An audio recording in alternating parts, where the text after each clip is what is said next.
Baiklah, Assalamualaikum warahmatullahi wabarakatuh. Waalaikumsalam warahmatullahi wabarakatuh. Puji syukur atas kehadirat Allah Subhanahu wa Ta'ala, karena berkat rahmat beliau kita semua dapat berkumpul di ruang Zoom hari ini dalam keadaan sehat walafiat. Salawat serta salam tidak lupa kita haturkan kepada Nabi besar Nabi Muhammad SAW yang telah mengantarkan kita dari zaman kegelapan menuju zaman terang benderang seperti saat ini. Yang pertama, yang terhormat kepada Ibu Ratna selaku dosen pengampu mata kuliah pengantar kurikulum dan juga teman-teman sekalian yang sudah hadir di Zoom meeting.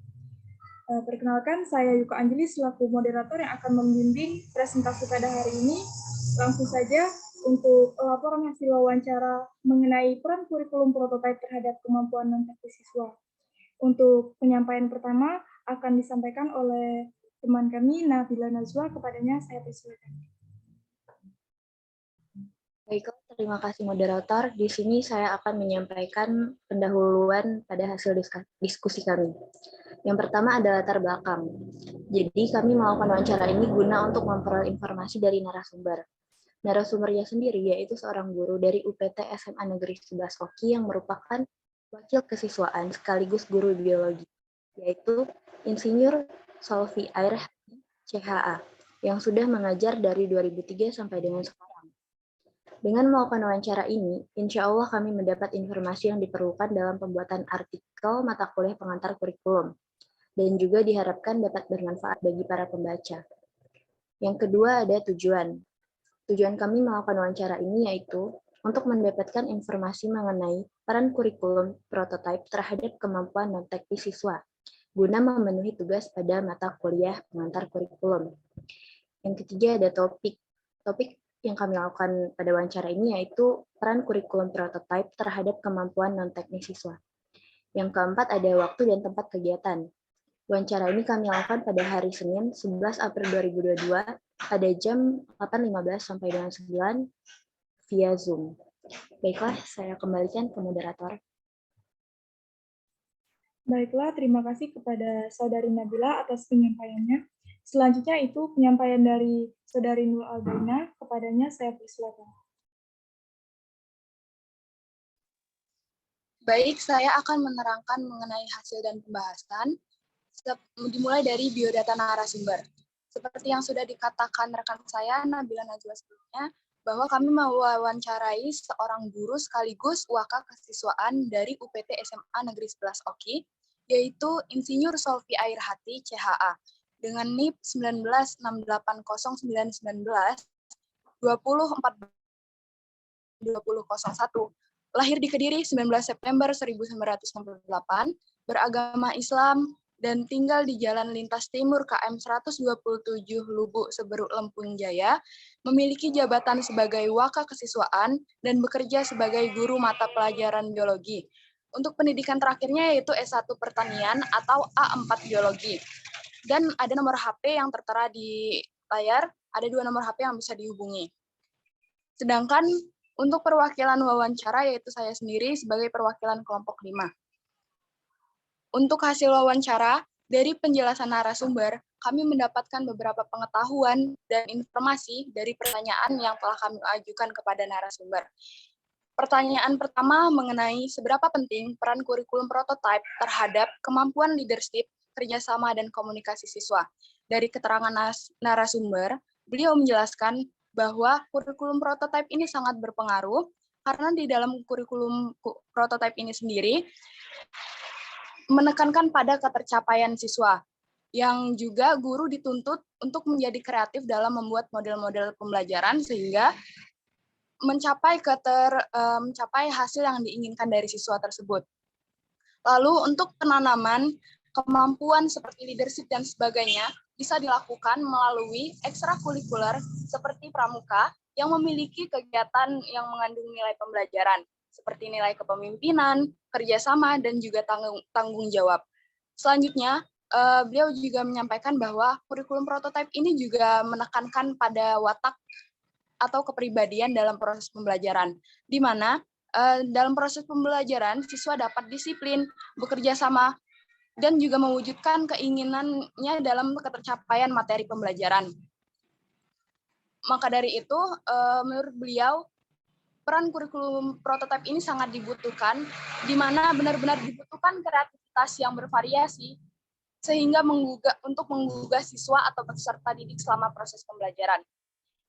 Selanjutnya, pertanyaan kedua, mengenai tanggapan beliau selaku guru dalam penerapan kurikulum prototipe terhadap kemampuan leadership komunikasi siswa.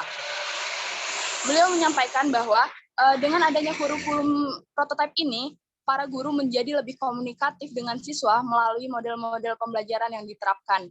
Jika dibandingkan dengan kurikulum terlebih dahulu yang cenderung searah, pada kurikulum ini siswa dituntun untuk bekerja sama serta berdiskusi, sehingga ada nilai-nilai kepemimpinan, kerjasama, dan meningkatkan komunikasi antara siswa maupun komunikasi antar siswa dengan guru sebagai fasilitator yang mengarahkan siswa selama proses pembelajaran.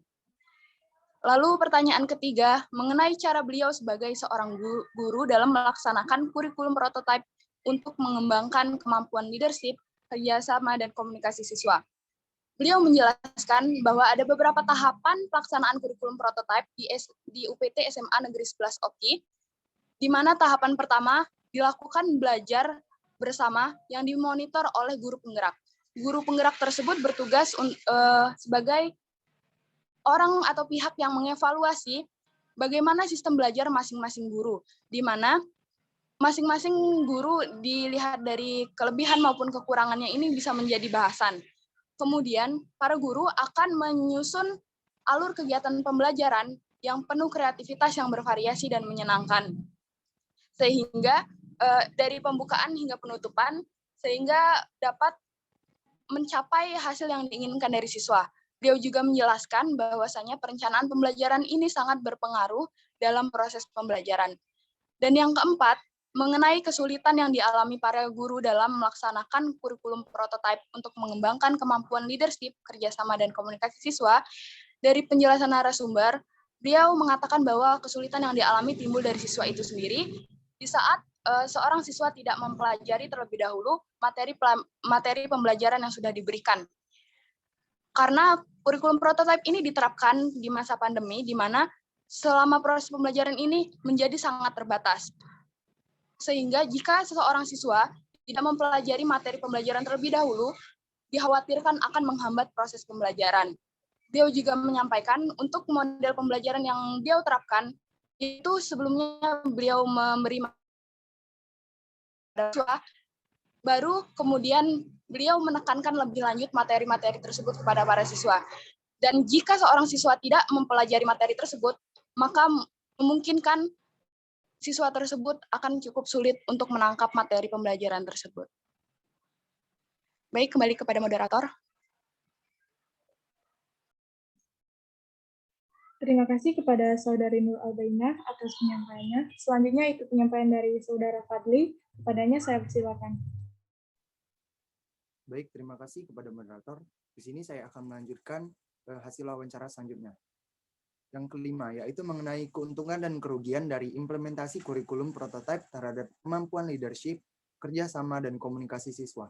Seperti yang kita ketahui bahwasanya dalam menerapkan atau melakukan penerapan kurikulum prototipe ini tentu ada dampak positif atau yang disebut dengan keuntungan dan juga dampak negatif yang disebut dengan kerugian atau kelemahannya.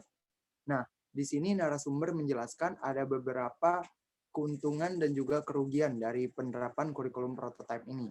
Pada hasil wawancara, narasumber menyampaikan bahwa pada penerapan kurikulum ini lebih memberikan banyak dampak positif atau keuntungannya daripada dampak negatifnya.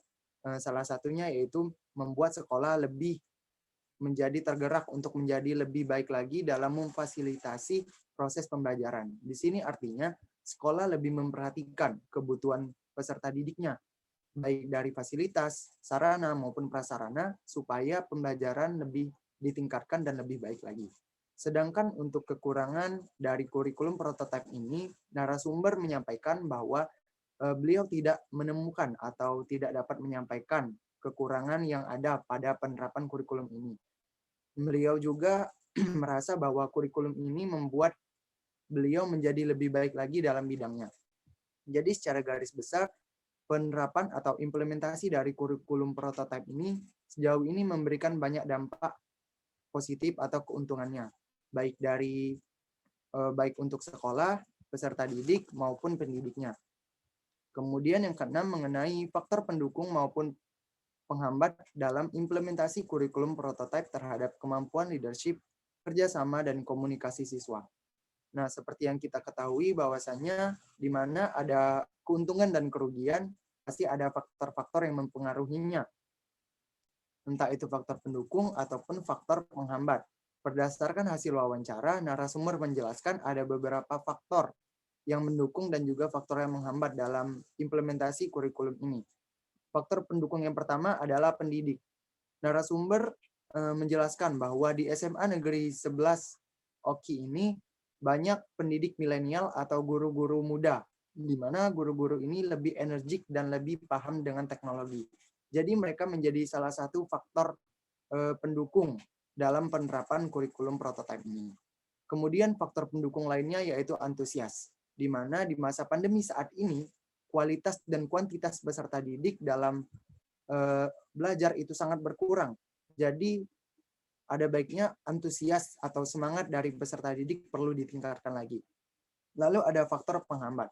Faktor penghambat adalah sesuatu yang memiliki sifat penghambat sehingga menghalangi bahkan menahan terjadinya sesuatu. Untuk faktor penghambat pada penerapan kurikulum prototipe ini yaitu narasumber menjelaskan yang pertama ada perbedaan karakter. Perbedaan karakter menjadi salah satu faktor penghambat yang cukup serius karena ada beberapa peserta didik atau siswa yang sulit diatur atau diajak untuk jauh lebih baik lagi. Dan faktor penghambat lainnya adalah fasilitas. Di UPT SMA Negeri 11 Oki ini fasilitas-fasilitas sekolahnya masih kurang memadai untuk mendukung kegiatan dalam proses pembelajaran. Kemudian yang ketujuh mengenai penerapan kurikulum prototipe terhadap kemampuan leadership, kerjasama, dan komunikasi siswa ini lebih efektif dalam pembelajaran daring atau luring.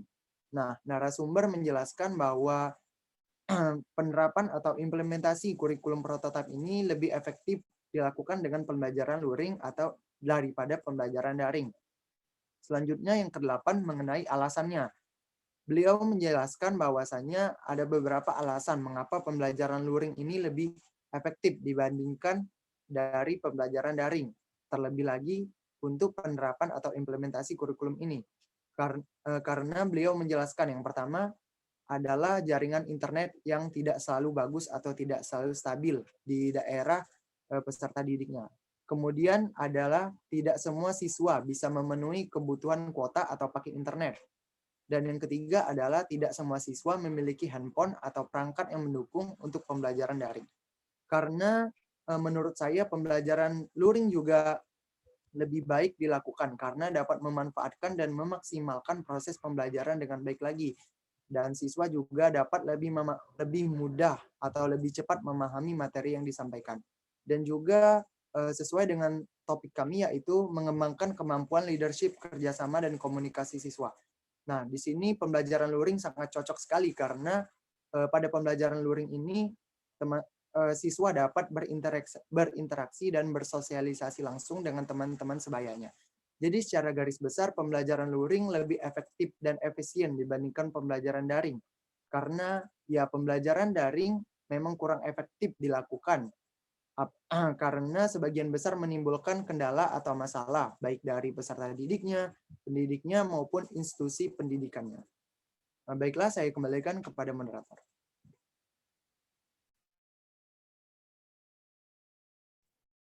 Terima kasih kepada Saudara Fadli atas penyampaiannya. Selanjutnya adalah penyampaian dari Saudara Esi. Kepadanya saya persilakan.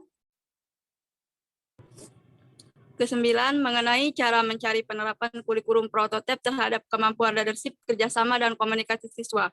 Pada pembelajaran daring, pada saat ini sekolah SMA Negeri 311 Oki sudah 100% melakukan sekolah offline. Namun pada saat tahun lalu atau pada saat sekolah daring, mereka menggunakan cara penerapan kurikulum prototipe menggunakan media pembelajaran, video pembelajaran, YouTube, Zoom, Google Classroom, dan WhatsApp Room.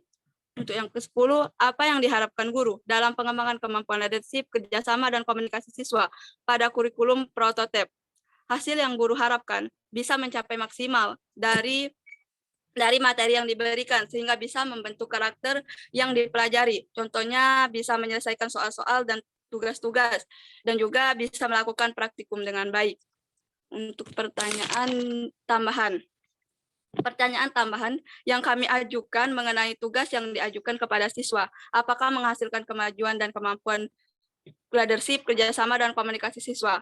Beliau menyampaikan bahwa tentu saja tugas-tugas yang diajukan tersebut bisa menghasilkan kemajuan pada kemampuan leadership, kerjasama, dan komunikasi siswa.